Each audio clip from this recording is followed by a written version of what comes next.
Join us on a captivating journey as we explore the charm, history, and vibrant culture of Wilkes County. Discover the hidden gems, inspiring stories, and remarkable people that make Wilkes a place worth knowing and celebrating. Join us now and experience the unique essence of life in Wilkes. Ken Noland, good to see you, sir. Thank you. Glad to be here. One of the things that I wanted us to talk about, for people who don't know you first, tell everybody who you are and what you do. Well, I'm Ken Noland. I'm the Wilkesboro Town Manager, and luckily, I think, I've been here over 25 years doing that same job. Wow. And you graduated from App State, right? I'm a App State TACA major, Town Administration, City County Management. Got my first job at 24. Been doing it ever since. Mid-career, went back to UNC Chapel Hill and got a master's degree in the same field, and here I am. Wow. So where let's, just out of curiosity, where was the first gig? So at 25? The town of Longview. Okay. Borders the city of Hickory. Right. Textile town. Good first year and a half. Didn't make two. Myself and a council person didn't get along. So and councils usually win. Right. So. Speaking of that, of council and a town manager and how the government structure works, it's different in different communities. Everybody's not the same. So some communities, the mayor actually does make a lot of decisions and runs the town government. But in Wilkes, it's different, right? Tell everybody how that works. It is. And actually, we changed our form of government back in, I think, 2007. And we went from the mayor-council form of government, where the mayor is the person in charge, although they would pass that function down to me to allow me to do the day-to-day work. But in 2007, we changed to the council manager form of government, which gives the council the authority to set the priorities in the budget, but the town manager has ultimate authority to run the operations of the town. Talk about the benefits of that. It takes a little politics out of the day-to-day operations. So they set policy, they give us direction of where they want to go, set the budget, and then by giving me the opportunity to operate the town, we don't have to worry about playing favoritism. Someone calls, I'm going to call this council member, and we'll see who gets what. And so it takes a lot of that out, and it just allows for more of a business-like opportunity for the town. So you've got a longer span of organization, if you will. So you're not being replaced every four years. That's right. Continuity is important. It allows for that. Of course, though, a lot of town managers don't stay this kind of a term like I've done. Generally, we're about 5 years, and we move around either for career advancement or a different board gets elected, and they have different priorities and moves us. But I've been blessed to be here 25 years, and it's allowed for a lot of opportunity for us to create a continuity and a plan of action to move our community forward without a lot of hiccups in between. Right. So are there things that you have done, I would imagine, that has given you that long of a time period, and or was it something you truly wanted to stay here as well? Talk about that. Yeah, well, it's a combination. And so, as a aspiring manager, I was always looking for the next step. But, once I had children, it seemed like I got rooted here.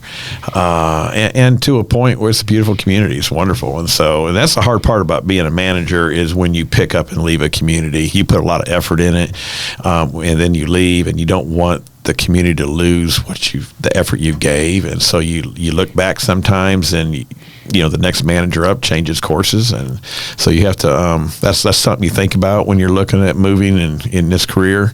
But at the end of the day, raising my family in a small rural environment like this, that won out. And then as my children have grown, we've looked at it and say, this is our home. Why would we leave now? Right. So you're here. You're rooted. Yeah. When I retire, I'm not going anywhere. Right. I will get out of the way, though. Right. There you go. All right. So let's talk now, just for a moment before we go a little bit deeper into the town's business, but because you've established the difference in the government structure. So what does the mayor do? Does this type of government structure, to me, it would be liberating because I just get to do things and that I enjoy and serve the people, and not worry about having to make sure the fire trucks are running and everything else is happening that has to happen. Well, I think that's one of the benefits of this form of government. I keep the day-to-day going. Mm-hmm. The mayor has the opportunity to think about the big picture, right? Bringing the council together and making sure they're all on the same page in the direction of the town, getting out in the community, finding out what the needs are, and then bringing that back to staff and us working together on those solutions. So I think it's a great way to run a government. I've certainly enjoyed it. Very pleased that the mayor we have, Mayor Isom, and I think he learned, he was in the job very short time, and we had a little tornado come through. Oh, sure. Just a couple months in. He's calling me, what do I do? And I says, Mayor, we've got it covered. Right. So, just be prepared if we have some TV cameras to speak. But other than that, we've got it covered, and do your thing. Well, he told me about that. I think I talked to him the next day, and he was real proud of the fact that it's covered. And he said, I didn't have to worry about anything. It was the guys took care of everything. So that is something that's important for citizens to know, right? Certainly. That there is that kind. It's not dependent upon one or two people, but it's the whole team. Talk about the team, because we were at an event together not long ago on June the 9th, a dedication ceremony at your cemetery, which we learned a lot about. Certainly. And that was fascinating. But the number of people, the different departments that were involved. So talk about those departments that keep things going in Wilkesboro.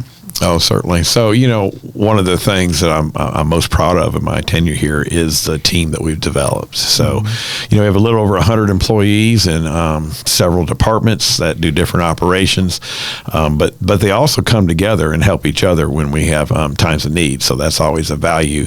You not find that everywhere. A lot of times you'll see silos in town government where this department works only on this thing and doesn't really care as much about the other. But we have developed this teamwork attitude in Wilkesboro where the entire staff works on the common goals of the town. Our staff steps up when there's needs. We are a frugal town, so we lean on our public works staff in particular to do certain projects for us to help shave the costs. Similar to what you talked about, a recent dedication we had where the town crews built the dedication site and did a great job doing that. But we've developed this thing, we call it the Wilkesboro Way. It's a hard thing to define.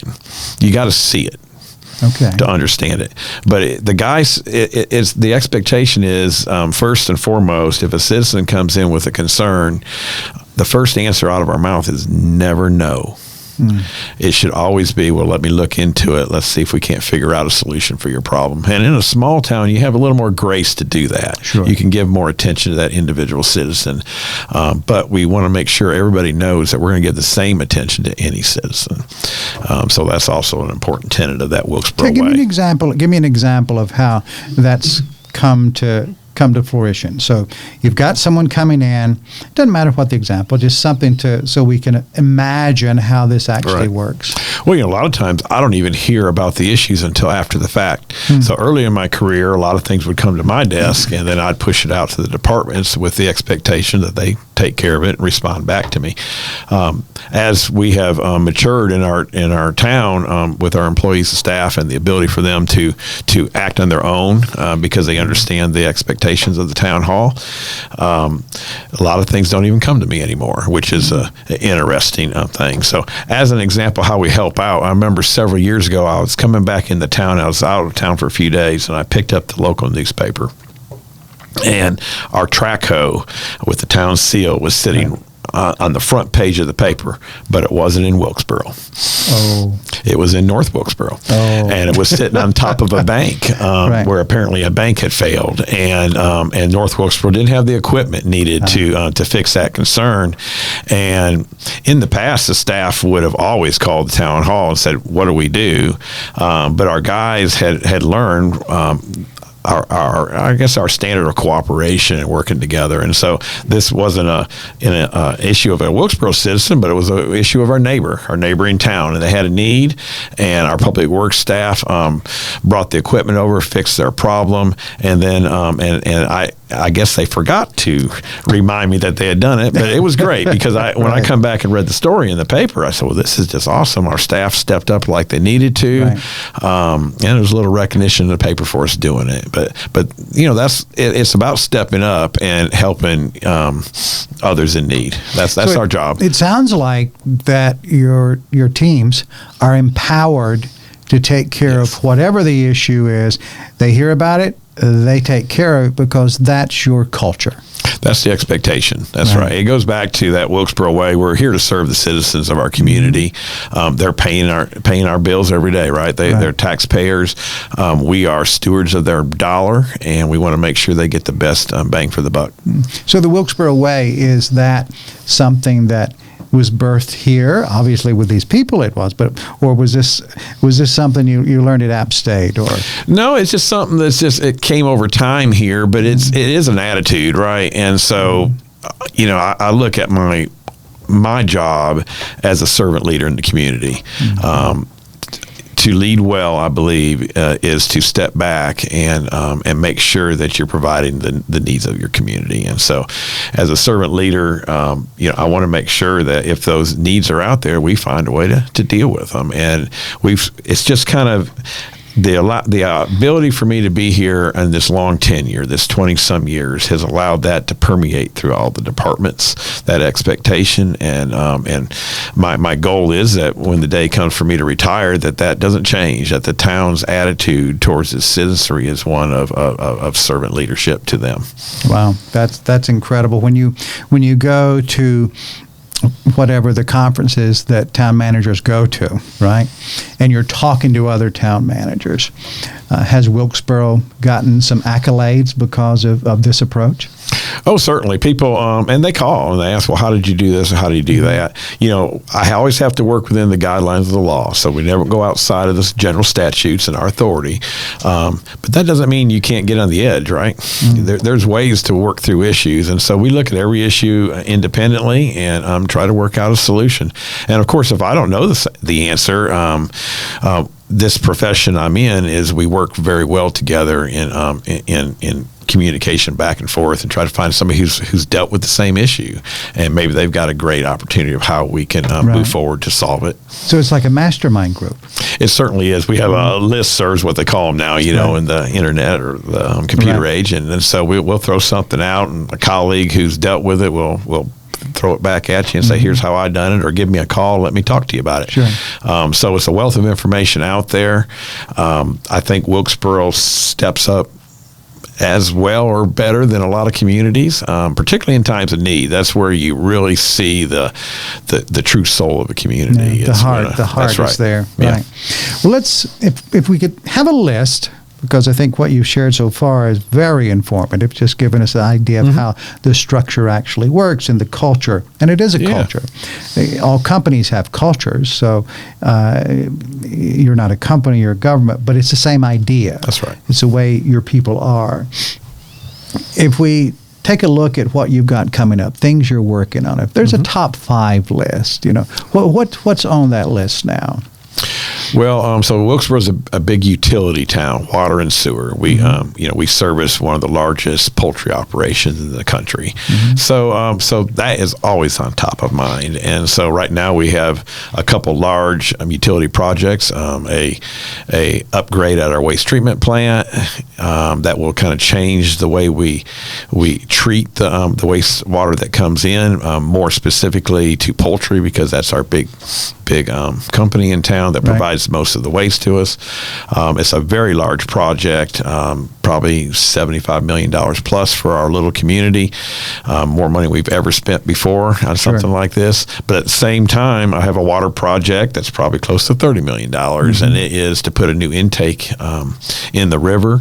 The intake there now was built in the mid-'60s. It was meant to service up to 4 million gallons, and we're a 10 million gallon plant and growing. So we're spending a lot of horsepower pushing the water to the plant, and so we hope to update update that facility as well. So when that facility is updated, what will the capacity be then? Well, we're all that's going to do is do an operational upgrade to make it work better. Won't change the capacity, but it sets us in line for the next capital project that would increase capacity. Okay. And at that point, we expect to go up to about 16 million gallons. Okay. So there's always a plan, Right. and when you're implementing the next step, you're looking further down the road, right? So, Ken, when you're talking about those numbers, and they are large numbers, but it's one of those things you spend because you have to spend it to provide the service, right? Yeah. But for each of those spends, does it tie to a greater return down the road? Oh, certainly. Of course, with our economy the way it is, anything you spend today is a lot better in cost than what it's going to be tomorrow. That $75 million project pre-COVID was about $30 million. Wow. So that shows you how the economy's changed in just a few short years. So, so if you can get it done today, the waste treatment plant will be state of the art when it does. It'll have the water coming out, put back in the river, will be some of the cleanest water in the state of North Carolina. It's important for us to do that for the environment. It's also important for the expectation that the state has when they regulate us. So it's we continue to work on that, but it does pay dividends down the road. It saves our community money if you invest periodically throughout versus waiting till things are ready to fall apart and then trying to figure out how to do it. So our community has been very good in creating rate classes and doing I guess increases to fees to make sure we have the dollars in place at the right time, so that way we aren't having to do excessive rate increases to the citizenry, which that burdens them. So you're managing the issue before it gets to that crisis stage, because that's when it costs a lot more to fix. It's a lot more difficult to manage. That's right. And so we work to you're always planning for the future. It makes a big difference in that. And in Wilkesboro, we're always proud to note that we have the lowest utility rates for our residents in the state of North Carolina. Oh, that's impressive. We've held them there for a long time.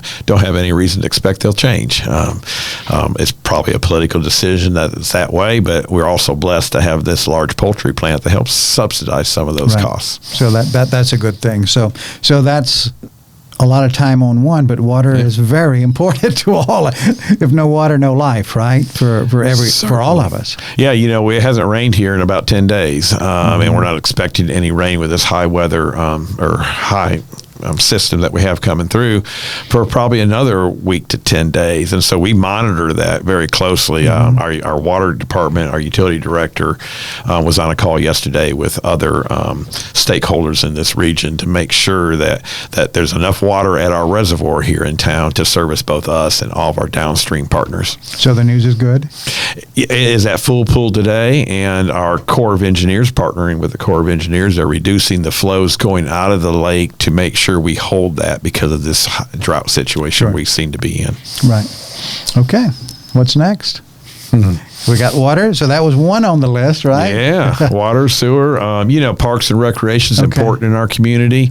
A lot of times, park and recreation takes a back seat. I will say, before I came to Wilkesboro, it had taken a back seat. There was not a lot of effort or money's put into it, and quite honestly, it's the nature of it, right?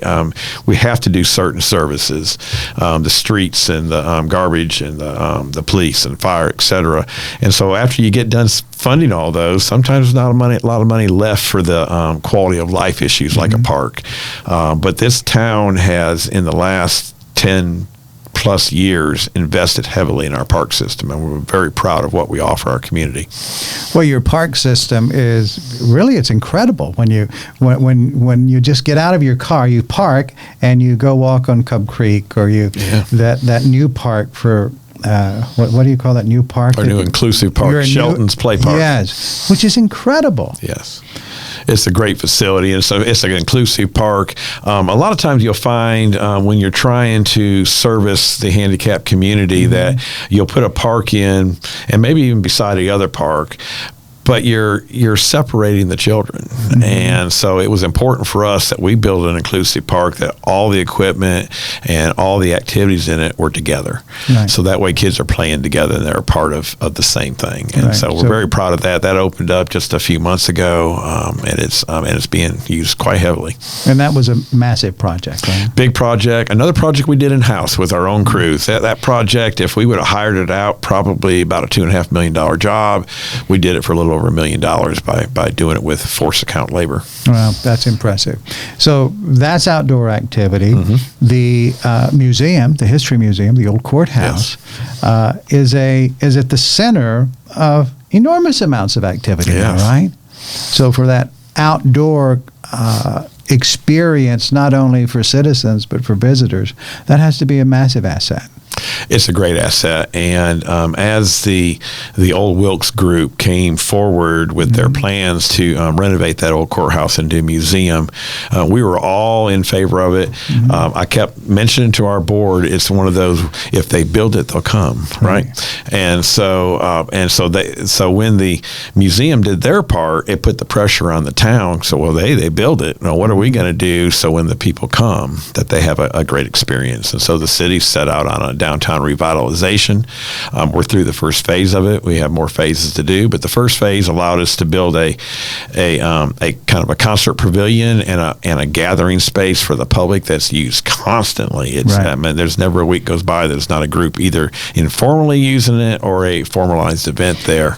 Even though that had been in the plans for a while, once it was built, were your team, all 100 of you, were you surprised at how much it was then utilized, or did you know that was going to happen in the beginning? I thought it would be utilized. I didn't, and that was an evolution anyway. Right. So that project started as having a market on a parking lot, and it grew into a situation where we told the council, look at the people using this facility. We need to actually put some improvements instead of just doing it in the middle of a parking lot. And so we had some inkling that it would, but we didn't realize that once we built it, that the want to use the facility and be a part of it was there. And of course, with that, we also put in a splash pad for the young children. Right out in front of the Heritage Museum, which really just invigorated that site. Sure. And so there's always young people out there playing throughout the entire summer season. And I'll be the first to say, I did not want it there. I thought that particular facility should be in the park proper at Cub Creek, but I wasn't thinking through the big picture of how it kind of recharges the downtown when you drive through and you see a bunch of kids playing in water right on Main Street. Oh, sure. It just it makes you feel good, and it shows the community's vibrant. Right, there's things going on at all hours of the day. So what a great opportunity that we've had down there. Can you think that also it has another layer of influence with kids because they're playing in the water right there in front of the History Museum? Yeah. So do we know enough yet to know if the traffic with young families, families with kids, some of those kids are actually going into the museum and learning about history? Oh, certainly. We see that. And of course, we have throughout that, we've developed with the school system opportunities for field trips that they bring children in a couple times a year. I mean, we just bus a bunch of kids in, a lot of special programming for them about the history of Wilkes, and we use that whole grounds to operate that as well. So, yeah, there's a great partnership to get the kids to learn our history, which is, you better learn your history if you don't want to repeat your history, right? That's right. That's what Dr. Franklin said. That's right. Okay, so that's all these advancements sound great to me. So what else is on your list? Well, we maintain the streets in our community, but I should go back, streets and greenways. So, we have a lot of greenway in our community. Sometimes it's tied to the park system, but some of it's tied to the road system. And so we're right now just finished up another quarter-mile piece of the greenway that's going to link our Cherry Street road to the park proper. So we've given another access point to get into the park. Our park's 180 plus acres down there, so we got a lot of land. So we want a lot of people to enjoy it. But we do maintain streets. There's a lot of them in town. I think we have close to 30 miles of streets that we have to keep up. It's an expensive prospect. Sure. The cost to maintain streets is only going up, while the revenue that comes in off gas tax is only going down as electric cars take over and not much fuel being used. So we're feeling that pinch. We work around it and manage it the best we can. And we got, we also do in the public works, we have sanitation, recycling. It's an important part of our community, particularly the recycling program we have in place. That recycling program takes hundreds, thousands of tons of trash out of the sanitation system, and then recycles that back out. And we're very proud of that process that we use to do that. There is no cost to the citizens for the recycling. We do charge a little bit for the trash pickup. Sure. But it's a lot of good work by our employees, and that public works department, they're kind of the catch-all department. If we got a project we don't know what to do with, we call those guys and they come in and fix it. But why do I think they get a lot of phone calls? It never quits down there. We have a person that mans the phone. That's all he does. Just tries to keep up with it and push it out to the different crews. Very efficient operation. We get those phone calls. We really want to make sure we've responded to you within a day. We don't whether we can get to your site or not. That may not be able to, but we want to talk to you, let you know what's going on, and make sure that it's on our list. So, knowing the numbers as you do, I would imagine you'll know how you stack up. So having that type of what sounds like very quick response, right? How does that stack up with other communities around the Carolinas? How are you? Are you responding quicker than most? It's difficult to say. There's certainly a lot of statistics out there, and we review other towns' ways of responding and how they do it. But I go back to that Wilkesboro Way. We've got a little different attitude here, and so I would think that we are probably quicker to respond, quicker at least get a response back to the citizenry than a lot of places, because our guys know that that's an expectation we have. And particularly you get into bigger cities, the needs and the things that come down probably are much more significant than what we can manage here. Whereas in this small town, we do have the opportunity to get face to face with the citizenry quite often and quickly when an issue arises. Are you happy with what's going on now? I am thrilled with this small town. It's, I'm running to the end of my career, but it's a bittersweet process because I love the community so much. And I love what we're doing in the community to make it a better place to live. I mean, that's ultimately, we want this place to be something that people are proud to be a part of. And when they go out and they say they're from Wilkesboro, that people, I had an experience there. So, right. We're seeing more of that. That concert grounds that we have. We do zip code identification, see where people coming from. And quite regular, we're getting them coming all the way up from the Wilmington area to see a concert on a Friday or Saturday night, which is exciting to see that people are wanting to come here with their time. So if they're driving from Wilmington, clearly they have to stay somewhere. Yeah, that's right. So they're coming. It's helping tourism, right? It helps tourism. That's also an important part of the town's responsibilities. We actually were the community in Wilkes County that started tourism as a function, as a department of the town. We created a tourism department a dozen years ago or so. We've just merged that into the county, who now has authority to have a tourism department as well. But that's an important part of our economy, and we have embraced that over particularly the last 8 to 10 years, recognizing that it's another leg of the stool that we have to keep up with, because and in particular since COVID, with people not flying as often but wanting to get out of town, right. Rural communities are really seeing growth in the tourism area, and we've gotten our share of it too. But we work real hard to make sure when people come, they have a good time, and that they know the assets we have available to them to enjoy while they're here. I can't help but to imagine that idea of getting out of your home that was caused during that time period, because you couldn't fly, you just got to drive somewhere. But it seems like that it broke a lot of habits. It pushed people to go out, and I've talked to a lot of people who visit, and they started traveling more during that time period, and they really haven't stopped, because they found communities that fed them and made them feel good, and that's a pretty high endorsement for your community, that people continue to come back because it makes them feel good. Oh, certainly. Well, we're a beautiful area to be. I mean, one of the garden spots of the state, and so a lot of things. It's about timing.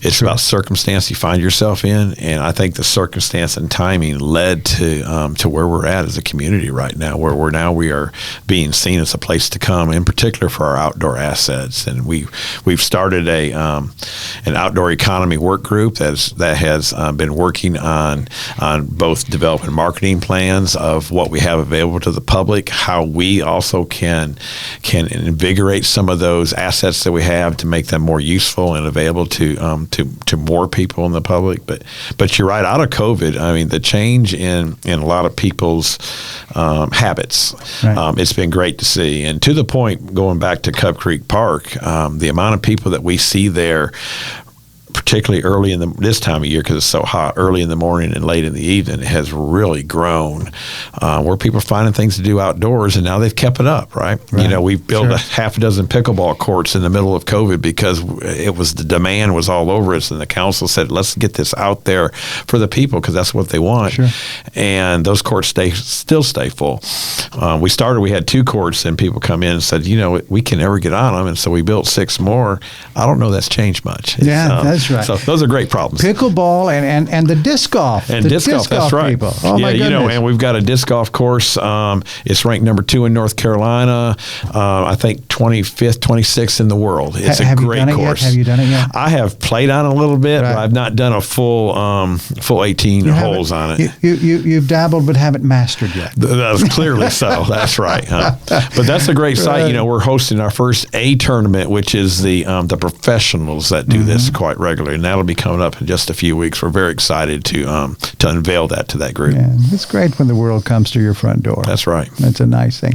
Well, Ken, our time has run out, but guess what? We're going to do this again in a few months, because there's so many things to talk about. Let's pick a department. So let's do a department every quarter, and maybe we can find a few examples to highlight, just so we keep this conversation going, not just because you and I like to have water and coffee together, but because it's for our citizens of Wilkes County and for all those people who are thinking about coming here. That's right. We'd welcome them, and I'll welcome the opportunity. Yeah, that's great. Thanks, Ken. Thank you. Thank you for spending time with us on Life in Wilkes. We value you as a viewer and appreciate when you share the show with your friends and family. Be sure to bookmark our channel and join us again on the next episode of Life in Wilkes.